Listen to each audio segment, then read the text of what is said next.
Shonen media has produced so many infamous villains in the past few decades. Every shonen manga/anime must have at least one villain that will always be remembered and talked about in the best anime villain discussion. I have seen many of those unique villains, but honestly, I can't seem to name the perfect one. There are a lot of good villains in shonen, and their impact on the pop culture is worth mentioning, such as Madara, Aizen, Yuaba, and Eren, and many more also. But right now, we will talk about Suguru Geto from Jujutsu Kaisen, arguably one of the best villains in shonen manga history. Suguru Geto differs from your typical traditional shonen villains.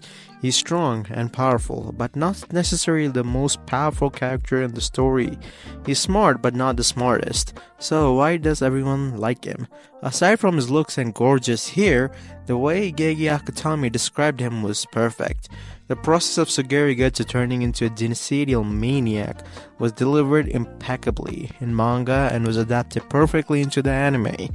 Every manga panel and every anime frame tells us implicit story and a metamorphosis of Suguru Geto, slowly peeling off his skin layer by layer until the new beginning appears. Every detail of him is like a puzzle piece that finally completes itself and reveals a bigger picture. There's something about his depiction of madness and his journey. His journey of a kind, compassionate, truly humanist into a genocidal maniac consumed by rage and loathing towards humanity. Suguru Geto wasn't evil at first. In the Hidden Inventory arc, Season 2 of Jujutsu Kaisen in the anime, Suguru Geto is portrayed as a kind and has a positive view of humanity. He believed that the gift of Jujutsu sorcerers were responsible for protecting the weak, or those are defenseless humans. In a way, it looks like Suguru Geto is an embodiment of parental figure, always caring and taking care of everyone around him. But that's also the thing that will eat him away slowly and slowly from the inside. It all started with a mission. The mission that he received directly from the higher-ups to protect a young girl named Riko Amanai. She was supposed to be a new vessel for Jujutsu Kaisen immortal being, Lord Tengen. Lord Tengen is an immortal sorcerer and a protector of Jujutsu High, but the price of her immortality is her mental state. Even though she's immortal, at a certain point her body will make adjustments so that it can maintain its immortality, and that includes the erasure of her true identity. In order to maintain both of her consciousness and immortal body, she needs to have a new vessel once a while. Riko Amanai was the perfect fit for Tengen. However, there's a big problem to it. There are cult groups who believe that Lord Tengen immortality must be preserved in its most purest form, which means they want Lord Tengen to be in a state where she loses her origin. Consciousness, a being that is Lord Tengen in appearance but without Lord Tengen in consciousness. Thus, he and Satoru freaking Gojo were given a mission to protect Riko Amanai from a cult group that wanted her dead. During this mission, with Satoru to protect Riko Amanai, he was emotionally invested and empathetic towards Riko. He cared for her seemingly exhausted Gojo because he stayed up all night for a few days to watch Riko. He was willing to abandon the mission so that Riko could live her dream life that she wished for. That is, until she was shot in the head by the one and only Toji Fushiguro, an assassin who was hired to kill Riko Amanai. Suguru, watched her life was taken away from her abruptly in front of him. This incident is the beginning of Suguru Geto's decline in sanity. It put a heavy toll on Suguru's psychic. Even after some time after the event, he was still in awe and was seen grieving. We can see how he became skinnier, his eye bags became more visible, his shirt became blues, which indicated that he had lost some weight. The anime did the scenes justice. Suguru was depicted as someone who was tormented. He constantly wondered about his views and whether his way of living was correct. He became distant from his friends, Satoru, Gojo, and Soko. At a certain point, he was sick of swallowing curses, in which his opinion was the taste is horrible. Who do they do this for? Humans? The same humans who clapped and was joyful at the sight of the dead Rigo Amanai. The one thing that he fought and swore to protect betrayed him. Later on in his life, he met a powerful sorcerer, Yuki. Yuki is one of few special grade sorcerers from the Jujutsu High. He sparkled a significant conversation with Sugiru about how flawed the Jujutsu High School and the Jujutsu system was, protecting humans from cursed spirits rather than solving the issues from the root. Jujutsu High only focused on treating the symptoms. He wanted to find a way to eradicate the problem instead of focusing on sub-problems. Yuki claimed that there were two ways that humans could be protected against cursed spirits. First, to erase humans' cursed energy, and the second, to make humans be able to control their cursed energy. However, Sugiru's thoughts were different. To kill all non-sorcerers and create a world that could only handle the cursed energy, meaning create a world of only Jujutsu sorcerers. Later on, this should be the base of his belief. Not enough misery to put on Sugiru Geto, Gege Akutami decided to give him another traumatic event to drive him to the edge of the cliff, which was the demise of Yui Haibara. Yui Haibara is the friend of Nanami Kento and Suguru Geto's junior, a freshman who got killed due to a fight with a mighty curse above his grade level, which was while on a mission. Suguru already looked numb in front of the lifeless body of his junior. Sometime later, Suguru was sent to a village to investigate the occurrence of a curse, which was asking around the locals. He was brought to a particular isolated place where he saw two little girls who were severely injured and imprisoned. He found out that a pair of twins that was caged and tortured. The villagers blamed them for the existence of the curse that ravaged the village. They thought the twins' powers attract the curses to the village. He was in awe, surprised and confused about why the two little girls were in such condition. This was his breaking point. This was the time he jumped off the cliff for his well-being. He decided to massacre an entire village of 112 people with his cursed manipulation and adopted the two little girls, Mikimo and Nanako.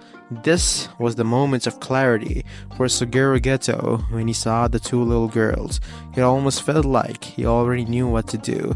His monstrosity wasn't necessary, but he did it anyway. He even went far as to kill his parents to prove his point. After the incident, Suguru seemed to be in a better condition, or at least physically. He even met his former friend Shoko and chatted briefly. He admitted that it was really him who did the massacre. After that, Shoko called Gojo, telling him that she had met Geto. They later meet each other, Suguru Geto meeting with Gojo Satoru. Satoru couldn't believe what he had did, demanded an explanation from him, but Suguru doesn't want to listen to any of reasoning from Gojo and decides to flee the site, knowing that Gojo didn't have it in him to kill Geto right then and there. But what if Geto was wrong? What if Gojo killed Suguru right then and there? And how would that change the story of Jujutsu Kaisen? Let's discuss it. As Geto would turn around to leave, Gojo would extend his hand forward as his entire body would shake, but knowing this was for the best, Gojo would gather up his cursed energy and unleash his most powerful attack, Hollow Technique. Purple. The blast would go straight towards Geto. It wouldn't have enough time to react, as the purple would kill Geto by completely erasing him, as Geto's body remains would only be his torso. As many civilians were killed from that blast, but Gojo wouldn't care, as he would carry Geto's body back to Jujutsu High. And Gojo's mindset would change, as he would want to foster the next generation. But Geto dying this early in the story changes the story a lot. The night of the Parade of the 100 Cursed Spirit also would not happen, meaning that Yuta wouldn't be able to free Rika, from his curse, since Geto was a pre-used reason as to why he was able to free her, but I do think later on in the future Yuta might be able to do so again. I am not so sure on this part, but being optimistic, let's just say Yuta frees Rika somehow, but the remaining thing is, what will Kenjaku do? You see, from what information we have got, Kenjaku's last vessel before Geto was Yuji's mother, as Kenjaku had done something to Yuji in order to make him the perfect vessel for Sukuna. But with Geto's death being established, Kenjaku might have to resort to taking someone else as a vessel, from Jujutsu High obviously, as that will be his best shot in order to fulfill his plans. But Kenjaku's one plan still hasn't changed, and that is to bring back Sukuna. And meeting up with the disaster curses, as everything would go on relatively same in the story, until the Shibuya incident arc, where he was planning to seal Gojo. But in this case, that would not happen, as Kenjaku would attempt to seal Gojo, but without Geto's body, Kenjaku would not be able to keep Gojo in one place, as Gojo, after escaping the range of the prison room, would go on to kill Kenjaku, Mahito, Jogo, and Choso. Feel bad for my boy Choso, but Gojo will kill him, meaning the 10 fingers that Jogo had would now be in Gojo's position. And knowing Gojo, he would probably feed them to Yuji, all the fingers, and Gojo would handle pretty much everything else. Any enemy that would be left would be killed by Gojo's hand, and Sukuna, who would only be in 15 fingers worth of power, wouldn't stand a chance against Gojo. The story would proceed without the call-in games, since Kenjaku isn't there to start in the first place. And Megumi's sister might also wake up right now, as Kenjaku, who was the one who placed the curse on her, and after her death the curse might have been lifted off her. As for the battle of the strongest, that wouldn't happen as well, since Sukuna would still be in Yuji, and he wouldn't have the chance to switch bodies to Megumi, since Megumi's sister was well and alive, as that was the moment when Megumi's soul was weakened and Sukuna took the advantage of that situation to switch bodies. But since Megumi's sister would come out of the coma instead of getting into one, Megumi would be more happy than anything else. And at last, Yuji's execution is something I'm not so sure about, because Gojo in the original series were hiding one last finger so that Yuji wouldn't be executed, and he might do the same here. And the slaughter of the Genin clan wouldn't happen, since Gojo is there and the Zenin clan aren't going to do anything crazy, because they fear my boy. And yeah, that pretty much concludes it.